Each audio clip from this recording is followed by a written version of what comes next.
Welcome back to the third video.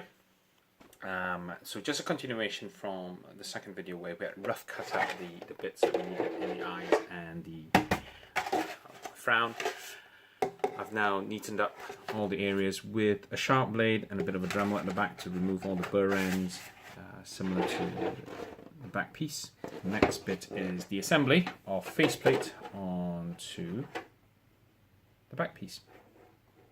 Now, there are different ways of achieving the look, depending on whether you go for Sandtrooper or Stormtrooper, and even within the Stormtrooper, there are different levels of where the brow sits relative to the faceplate.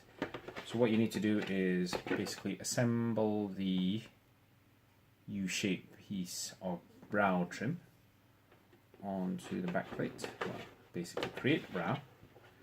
So you can decide how you're going to put the faceplate onto the back piece. So it just slips on like that. And so you have an idea of where the faceplate's going to sit. Okay. So you can have them slightly higher, like in this Sandtroopers, or you can have them slightly lower. You can make it look angrier and a bit higher up, depending on the look that you're going for. So I would then pull up the references to see which is the look that you're going for. Now the obvious tips to this is that, well, you want it to be in the center over here. You want there to be enough coverage on the side so that it can screw together. You want the traps to line up so that they're symmetrical on both sides. I tend to use the front end of this trap on the top to line up with the teardrop on the side there. Okay. Now this is where rare earth magnets come in really useful. So a quick sort of talk through the magnets that I use Neodymium N42 square shaped ones. These are 10mm by 10mm by 5mm, and I find them a really useful size in a lot of other prop builds that I do. The N rating is basically the strength of the magnets. Typically in the UK we have N35, N42 and N52 with increasing strength. Now obviously there's intrinsic strength, and there's also the size. So bigger magnets mean more pull on them as well. I like these as a nice compromise for most prop builds. So they're quite strong, so be careful because you can nip your fingers in between them. But like I said, 10 by 10 by 5mm N42 neodymium rare earth magnets. You can get them online quite easily, or other auction sites. All right.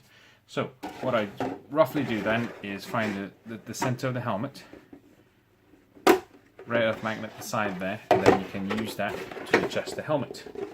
So like I said, you can move it around, you can adjust the brow to how high or low you like it, and then you basically hold the bits down, and then you need to screw it through. So I've drilled a hole there already. You have one through the ear area and one right at the bottom there to hold the faceplate onto the back plate. Now the nice thing about the DA Props kit is that you don't use rivets, you use a screw and a bolt. So there's often a little bit of adjusting once you get it in. So I'm just going to put mine together and then I'll show you what I mean. So that's one set of screws in on either side. And so there's a bit of tilt in the helmet. Okay. You can still adjust it there. And because it's a vacuum kit, remember kids, that it's still actually quite flexible and you can still force it back into position. So now it's for fine adjustments relative to the brow trim, to the tilt of the helmet, and there's a lot of fine adjustment at this point. And what you don't need to be afraid of is actually making more holes. As you can see, I've actually made at least 2 holes, sometimes 3, depending on the helmet, depending on where the adjustments are. And just make sure that you don't go too wide off the mark. But the majority, as you can imagine, in this area will be covered up by the earpiece. So you don't have to stress too much. So this is just me roughly bolting them in. So still bolting, it's still tightening. and still adjusting. So this is what it looks like now. I'm quite happy with it. Check that the brow trim is sitting where you want it to do.